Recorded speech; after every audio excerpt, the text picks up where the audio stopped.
Welcome to the Moms of Tweens and Teens podcast.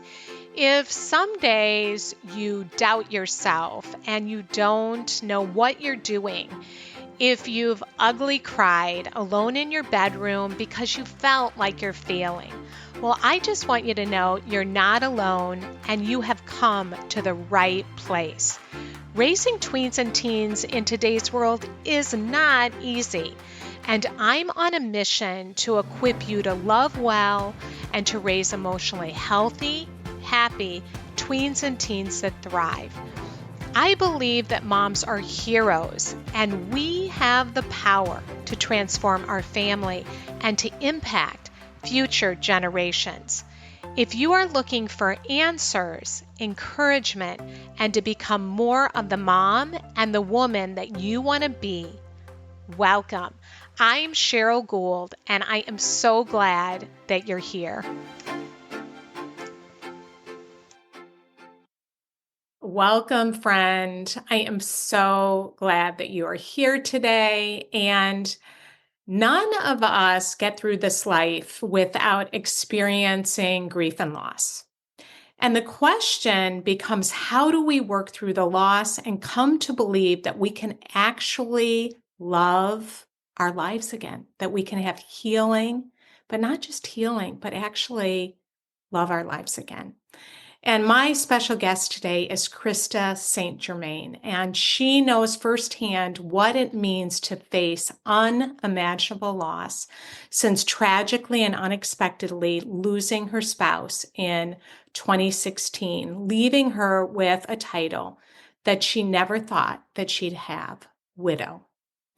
She is now a post-traumatic growth and grief expert, life coach, and host of the Widowed Moms podcast. And Krista has been able to take her own experience and help hundreds of widows navigate their lives after loss and not only survive, but thrive and love their life again. And in this episode, we're going to dive deep into grief and loss. We're going to talk about how do you navigate all of the feelings, what the biggest myths about grief are, what post-traumatic growth is, and how this can make a huge difference in our healing process, and how can we support our kids through grief and loss? What does that even look like? And how can we come to actually thrive, not just survive? So, Krista, I'm honored that you're here. Thank you so much for coming on the show. Well, thanks for being willing to have me, Cheryl. I am always happy to talk about grief.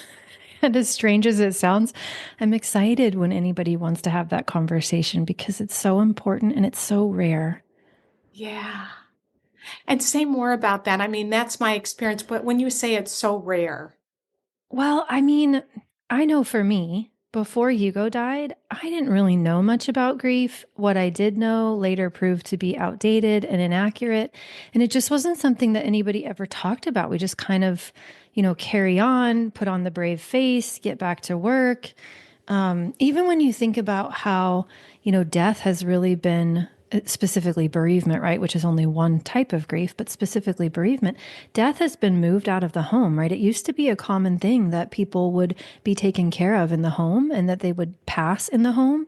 And so it was a commonplace experience and not so much now, right? We see that happening more in hospitals or in care homes. And it's just kind of something we as a culture tend to sanitize or gloss over. And so then it's no wonder that when we get to a grieving experience ourselves, we're unprepared. yes. And even that's so true. And even with people being in their casket, and we don't do that anymore so often. It's you're cremated. And yeah, I mean, we just don't want to look at that pain. And we know your story just a little bit, but what was that like for you? Did you get a phone call? What happened? I was right there the whole time. So we had been traveling back from a trip that we had taken and we had driven separately and I had a flat tire. And so we were very close to being home, but we were on the interstate. I pulled over, he pulled over behind me and we had AAA, but stubborn Stubborn man that he was, he did not want AAA to come and change the tire. Baby, I'll change the tire. We can get home faster. Let me do it. So I'm standing on the side of the road, texting my daughter, who was 12 at the time, because I wanted her to know that we would be late. And he's getting in my trunk, trying to get access to the spare tire. And his car was parked, behind my car, and his hazard lights were on. Daylight, by the way, 5:30 on a Sunday. And the driver did not see us, did not brake. We later found out he had meth and alcohol in his system, and he just crashed right into the back of Hugo's Durango and trapped him in between his car and mine. So I was right there.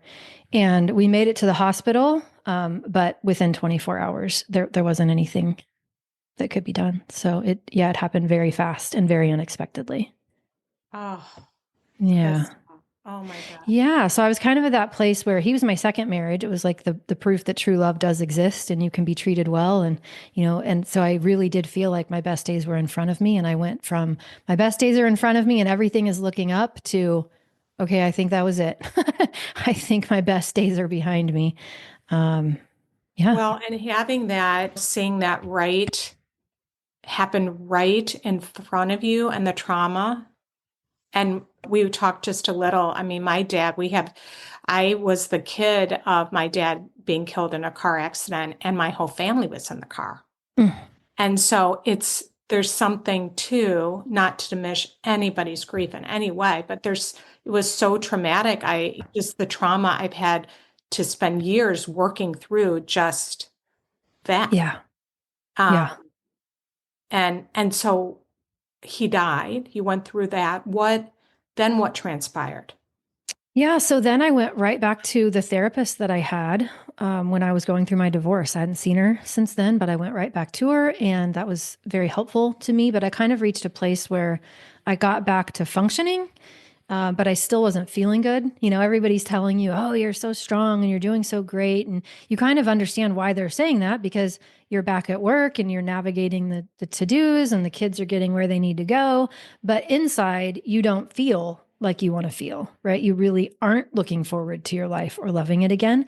And it was just kind of happenstance, I think, that a coach that I had followed, a podcast that I had listened to, and I was not interested in life coaching at all, but she launched a program and it sounded like it might help me. And so it wasn't even grief related. And so I joined it. And the tools that I started learning between her program and all the reading that I was doing about grief and then later post-traumatic growth took me to a place where I actually started getting traction. And I really, kind of moved through that, what I now call a grief plateau, and got myself back to a place where I really could see that it was possible to love life again. And then I still wasn't really intending to do grief work as a professional. But I kind of came to the point where once I had certified as a coach and I was actually planning to become a therapist, I just decided, you know what, these tools that I have learned, they feel important to me. I want other people to have a better experience of grief than I did. And it kind of doesn't make sense for me to do anything else. So I ended up quitting my corporate job and, gradually building this coaching practice that I now have. And now I can't imagine really doing anything else. But it was a struggle full of, I don't want to say disinformation. No one was actively trying to, lead me down the wrong path, but so much of what I thought I knew just wasn't helpful. And, so I just want to help people with things that actually are helpful. Yeah. But it was like the school of hard knocks to figure it out for me. I think that, it's very helpful for people to know what is unhelpful. And when I did my grief training, it's amazing how quickly people want you to feel better. Sure is, isn't it? Yeah. And Yeah. so what was your experience of that? Oh, yeah. So I now have just come to see it everywhere, how our culture really does believe that emotions are problems and that the goal is to be happy. And if we're anything but that, we just don't have the capacity to be with that experience in ourselves. We don't have the skills to do that. And we certainly struggle to be around other people who, are feeling some big feelings. And so, yeah, it's just very much fix it. So I had a lot of, I know, well-intentioned people, but there was a lot of, he's in a better place and he would want you to be happy. And the kinds of minimizing, dismissive things that people say when they don't know how to feel okay when you don't feel okay. So they're trying to make you feel okay. I was on the receiving end of a lot of that. Yeah.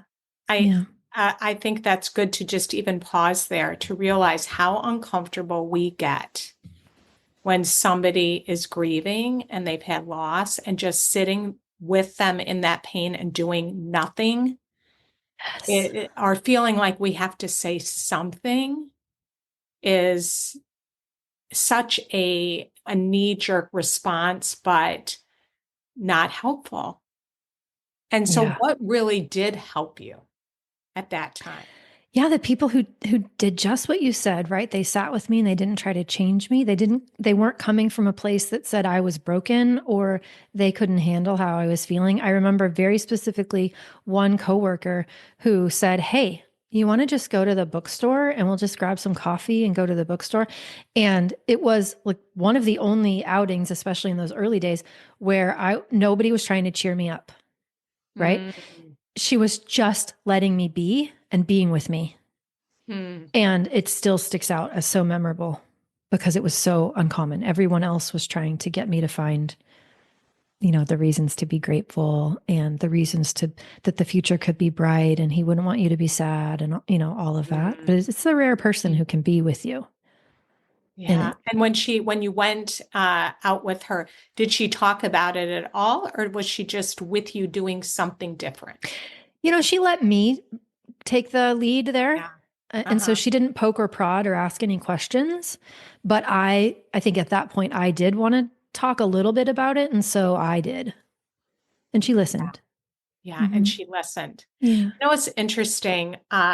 When I was doing this grief training, they had people that had cancer that came in and spoke with us. There was like a Hmm. cancer support group.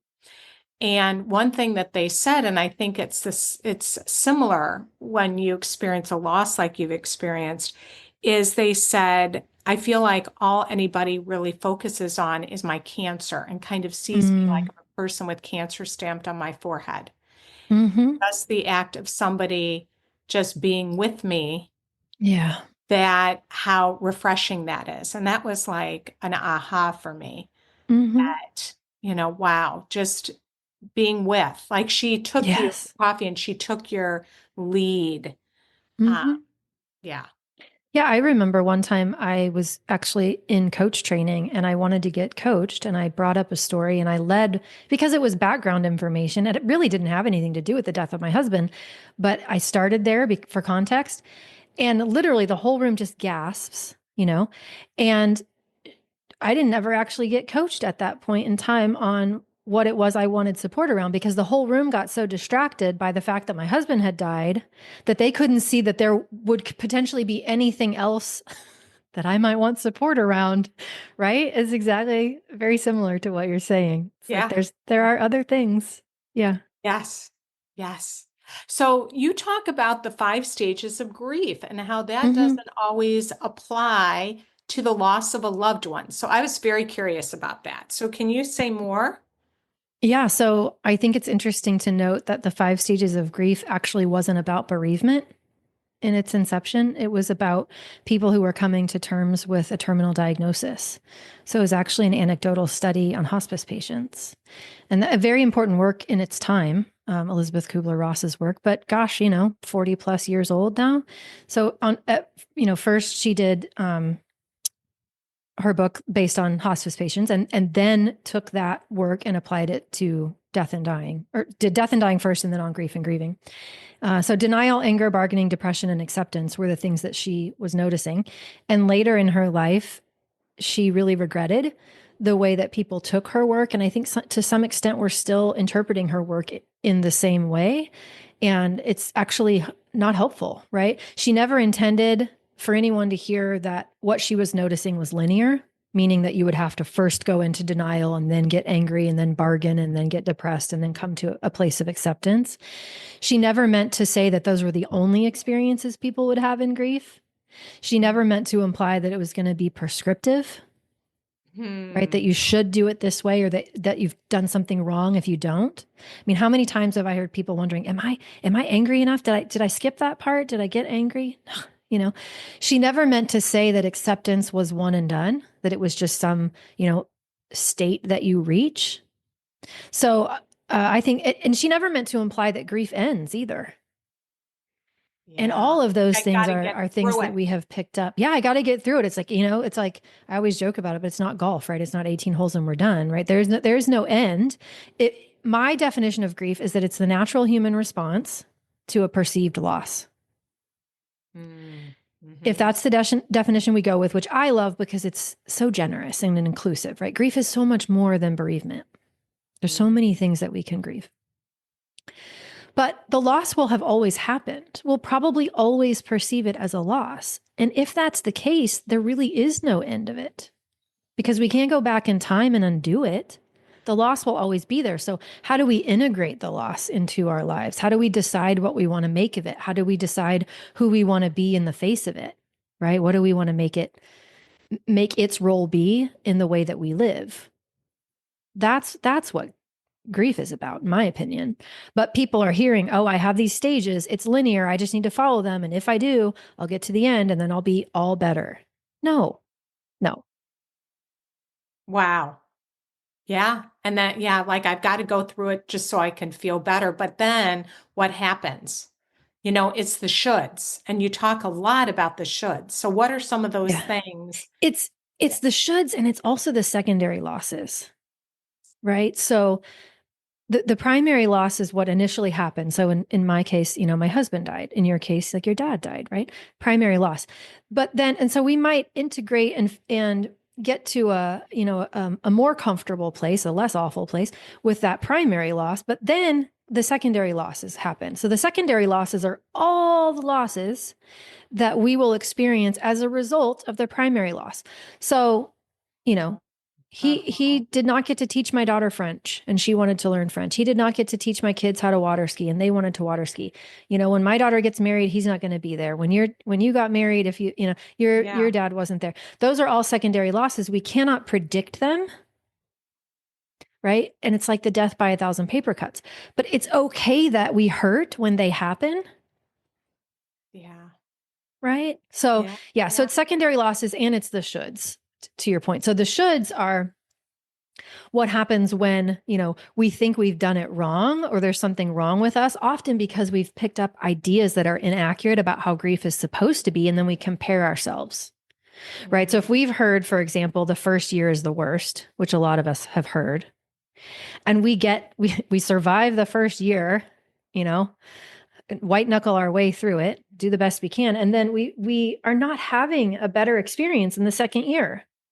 Maybe it's really starting to sink in then. Maybe we're not numb so much. Maybe we're kind of like feeling the gravity of, oh, this actually did happen. But we hear that the first year was supposed to be the worst. And so now that that's not been our experience, instead of just letting ourselves have that experience and having our own back about it, we should on ourselves, right? I Mm. should be further along in my grief. I shouldn't be so emotional right now. I should be functioning better, right? We tell ourselves all of these stories that make what we're actually experiencing wrong, which makes it harder. It's the last Wow. thing we need. Yeah. Yeah. Which makes it a lot harder. Yeah, just add suffering to the pain. Oh, yeah. Wow.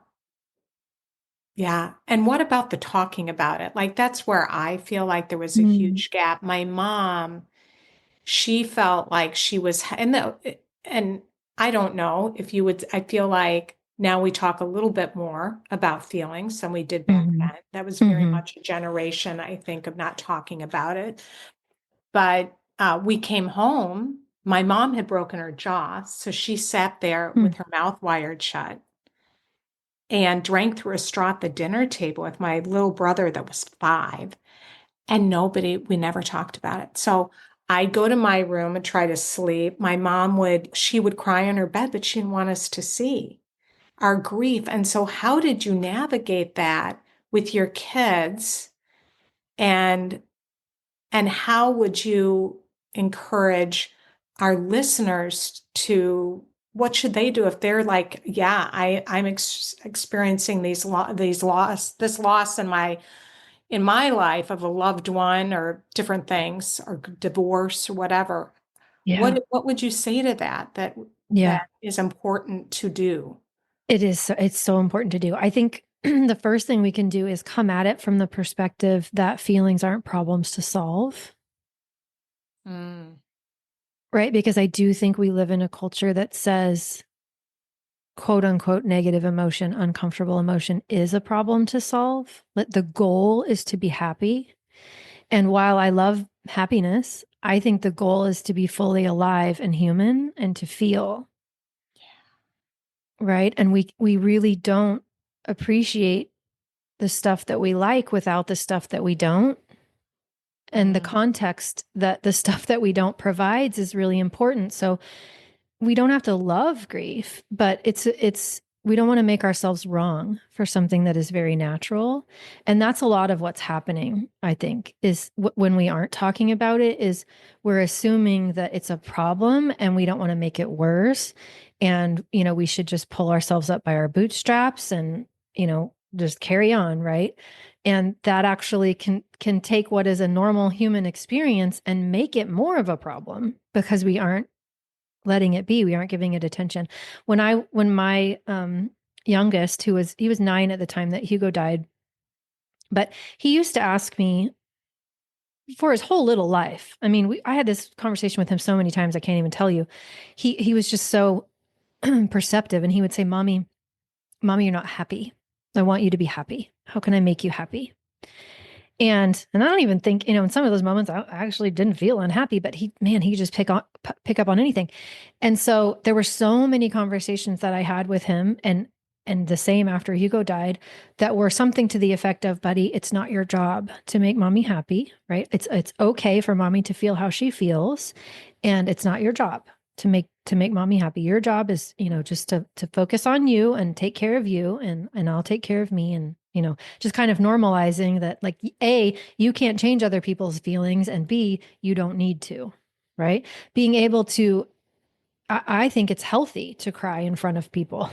yeah. you know maybe not tsunami wailing in front of little kids who might be scared by that, but to show that it is okay to feel, to talk about it if it feels right to you, not to force it, not to assume that they're not talking about it is a problem you need to solve either, but to just normalize that, hey, it's okay if we have emotions around this. I do, you probably do, because what happens otherwise is probably very similar to what you experienced, which is all the feelings are there and you don't have anyone telling you that they're okay or you're not alone. So you just kind of assume that you are, you Yes. are alone, or that maybe even worse, that something is wrong with you because of the way that you feel. And that just makes it harder.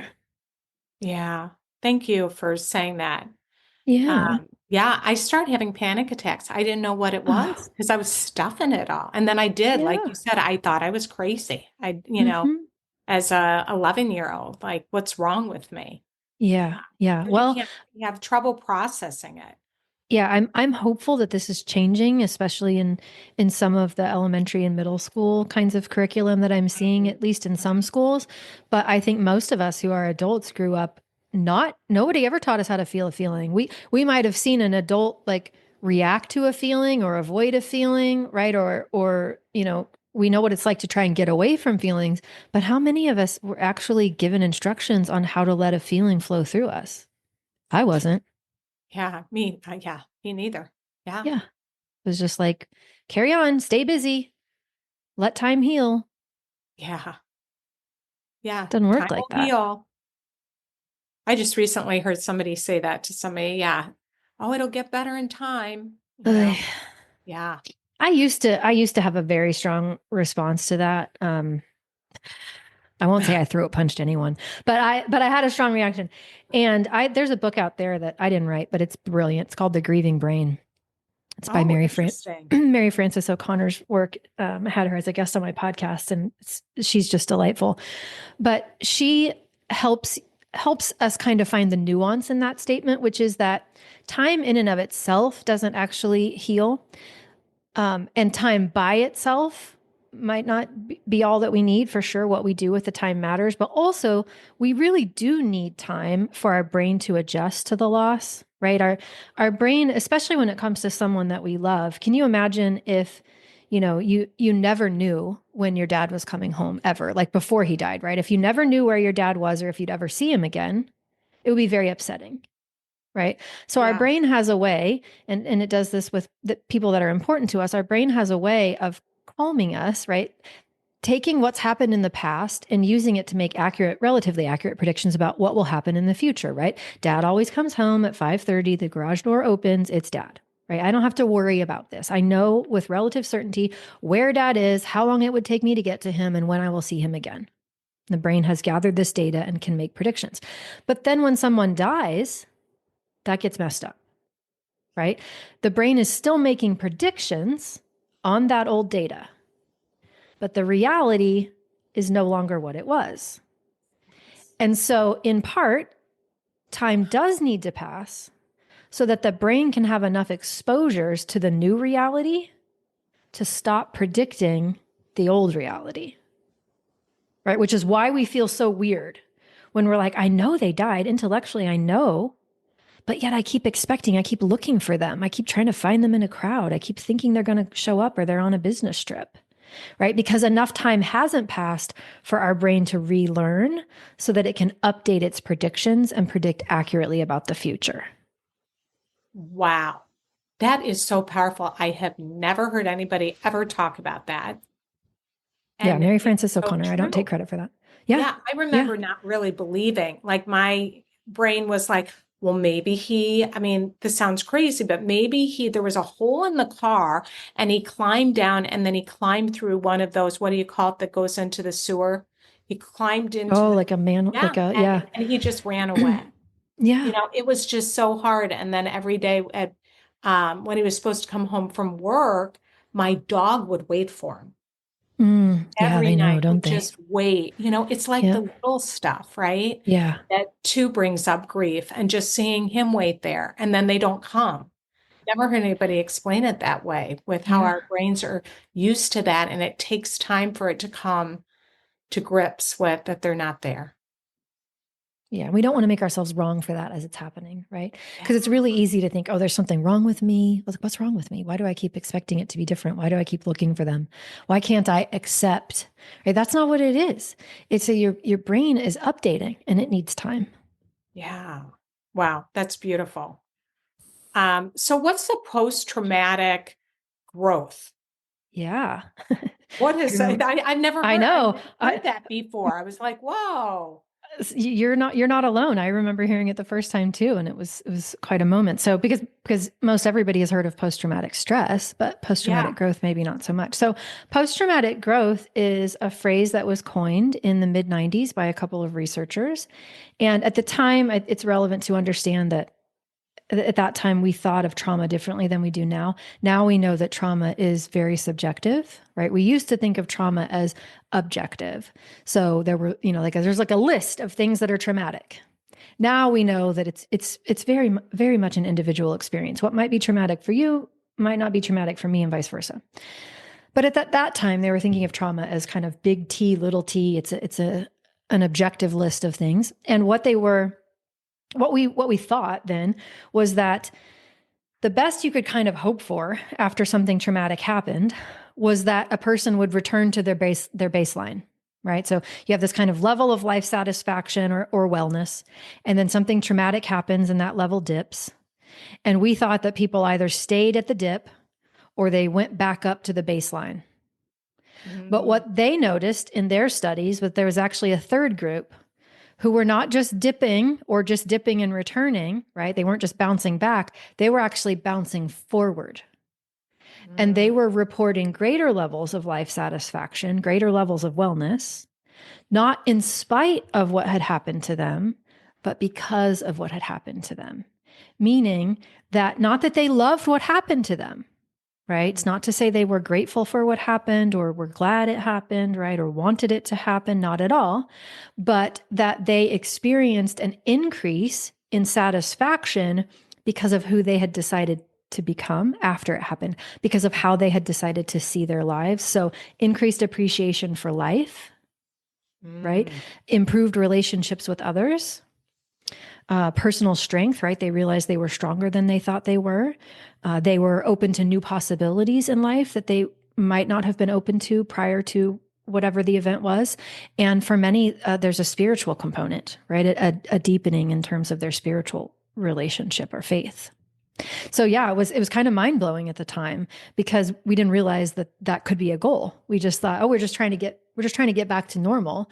And then there's this whole other group of people who are actually seeing themselves and their lives in ways that feel better to them afterwards. I kind of like to think about it like, if a tornado comes and knocks down your house, I live in Kansas, so we have tornadoes here. But if a tornado comes and knocks down your house, you're going to need a new house.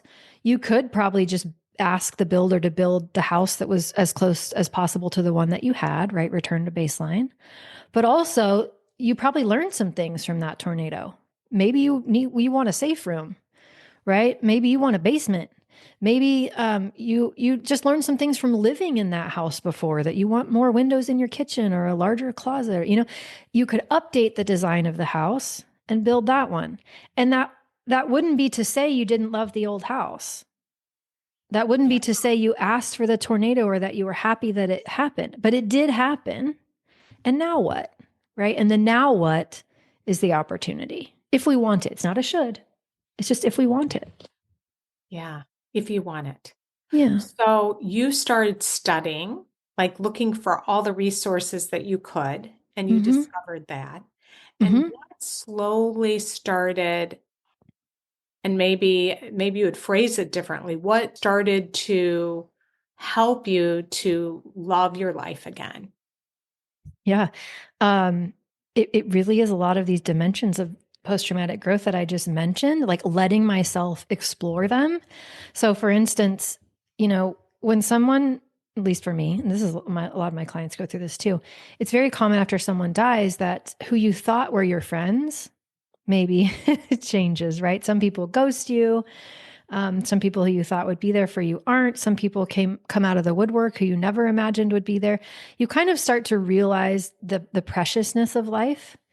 And you start to, and this is what I did, kind of inventory things. Am I in relationship in the way that I want to be? Are these the people I want to be spending my time with? How many relationships am I carrying around because I've just been in them, but they're really not, it's not really what I want anymore. The same thing with jobs, right? I did this with my job. Do I really want to do this? Like Hugo loved, we worked together at the same company. He loved what he did. He was an engineer, very passionate. I didn't. I was just doing it for the money. Right. Mm. And so it's like, am I spending my time the way that I want to spend it? Am I making the impact that I want to make on the world? And the answer was not really. And so then the new possibilities, I started leaning into what could that be? And for me, it meant I want a career change. I want to do something different. Right. And I also just think I started appreciating things more. I started actively appreciating the things that before had just gone unnoticed.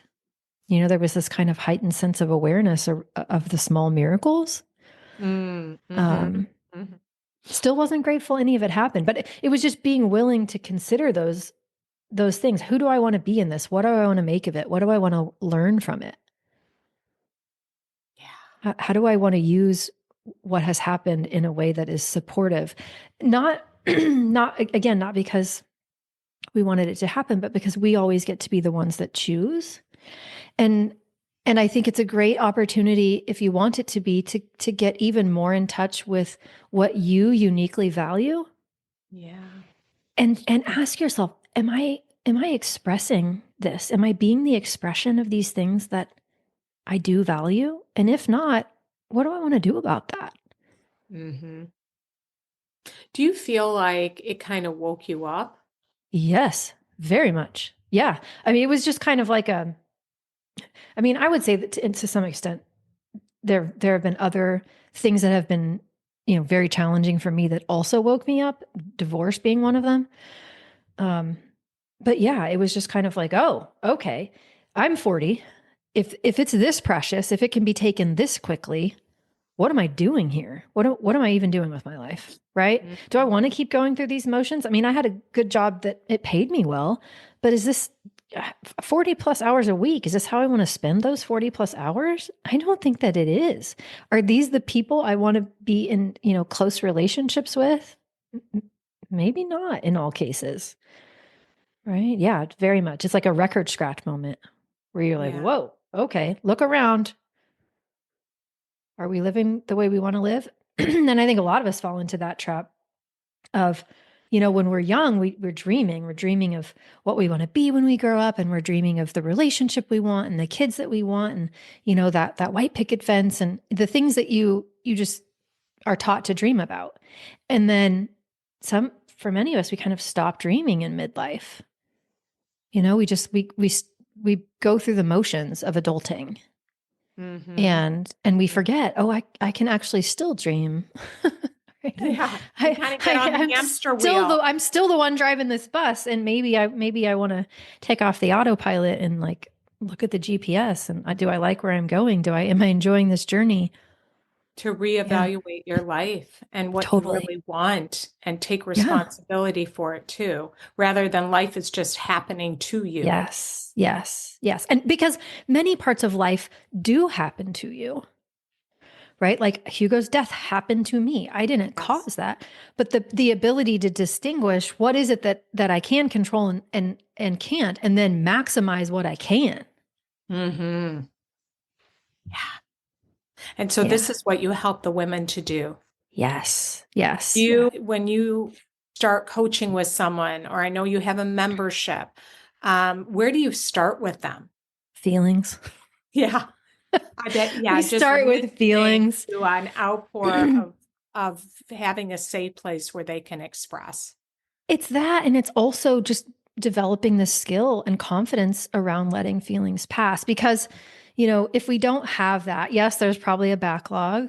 But also, when we think about letting ourselves dream again, letting ourselves create again, there is some emotion wrapped up in that, right? There's some emotion that's going to naturally be a part of that might feel uncomfortable. If we're going to take any new risk, it's like my decision to quit my job and become a coach, right? I could have been unsuccessful. And so feelings is a very important part of letting yourself grow. If you are not willing to feel, you're probably not going to grow. When Mm-hmm. you are willing to feel, it gets a lot easier to grow. And so, for many reasons, we start with feelings. But it's usually the thing that, just like you and me growing up, nobody taught us that. Yeah. You get stuck. Mm-hmm. If you don't express your feelings, you get stuck. And I really liked how you said alive, aliveness, because then Yeah. you're dead. What I realized once I started going through the grief process is that I didn't laugh a whole lot. But then when Yeah. I started really expressing my pain and my grief and, getting all that out, all of a sudden I was laughing again. It was like Mm. all of the feelings were suppressed. Mm-hmm. And when you release it, then it was like all the feelings started Mm-hmm. coming up to the surface. Yeah. And have you Oh, I've seen it. that? Yeah, I've seen it a lot. And it's what I find interesting is that it often happens without even expression, right? In that nobody else necessarily has to know what we are feeling in order for us to allow the feeling to pass through, right? It can be Mm, a completely internal experience. And sometimes that's what holds people back, is because they don't really want to share that.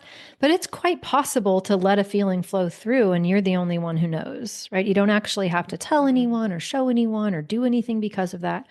But it's like, if water's coming down a hill and we've been building a dam trying to block it out, right, and block it up, it's building up, right? So that's not mm. helpful. We want to be able to let that water flow, and but that can happen on the inside when we have the right skills. So So you yeah, don't even have to primarily be, yeah, with somebody. You can just no. allow yourself to feel even when you're by yourself.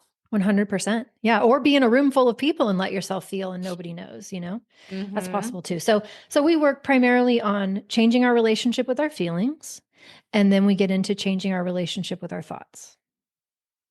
And Mm, so, for instance, when we were talking about all of those should thoughts, if I don't know that the should thought that I'm believing is optional, like I just think it's reality because I just keep thinking it and believing it and finding evidence for how I should be further along in my grief, right? Or my best days are behind me. That was one of my main thoughts. I mm, didn't think that was an optional narrative. I thought that was just the truth, right?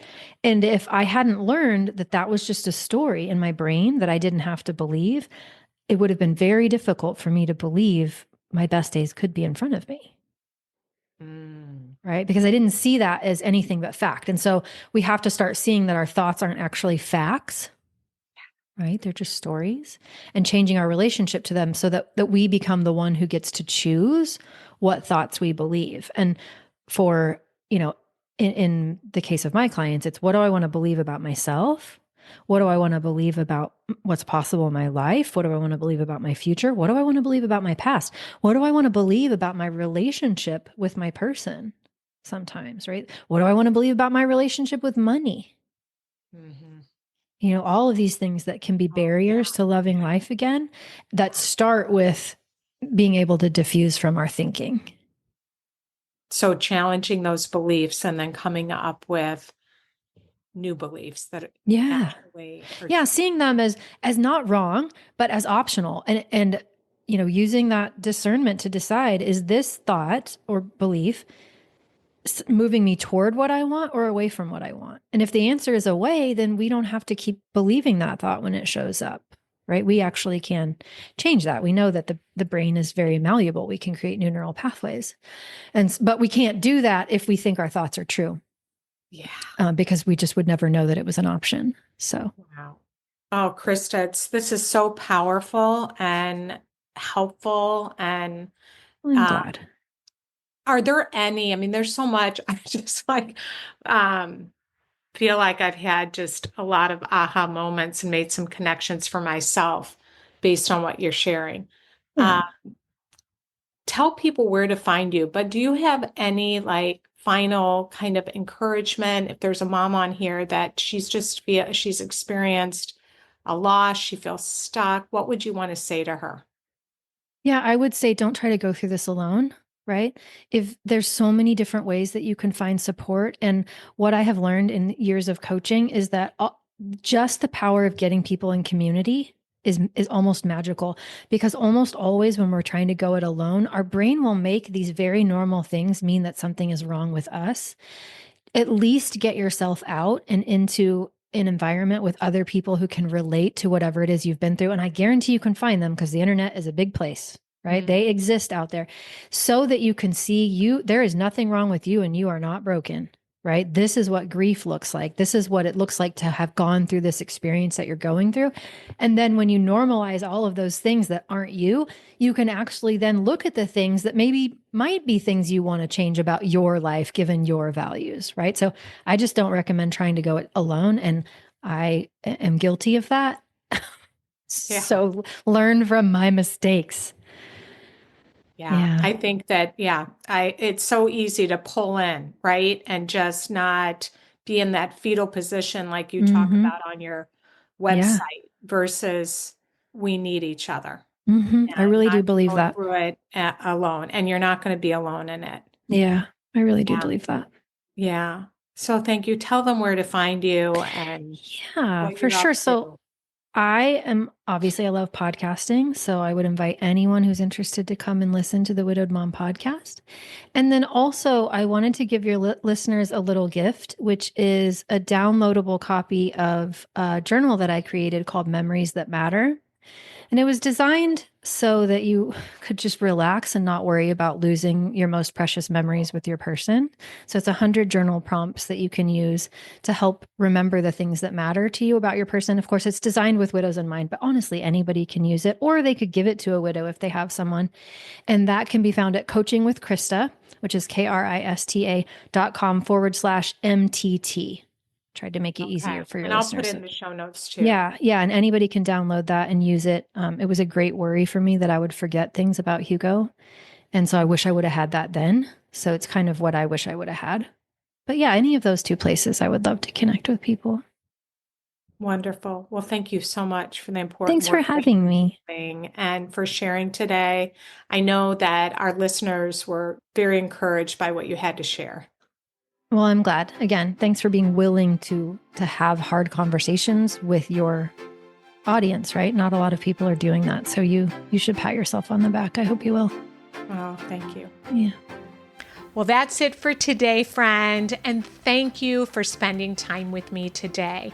And I just want you to know that here at Moms of Tweens and Teens, I want you to know that you're not alone. And I am here to walk alongside of you. And we have so many resources, and we have a membership and a community. So I encourage you to go to our website, momsoftweensandteens.com, and you can sign up for the newsletter, and you'll know when there's free workshops. We have a book club. We are launching a new membership. And I am just so excited about our app and all the things that are going to happen in this new year to support you and to help equip you and help you to know that you are not alone, and to be able to have that kind of relationship with your kids and your family that's meaningful and connected and strong. So if you haven't already, sign up for our newsletter, or if you got something from this episode, please leave a review so other moms and caregivers can find us here. Thank you and have a great week, and I will see you back here next time.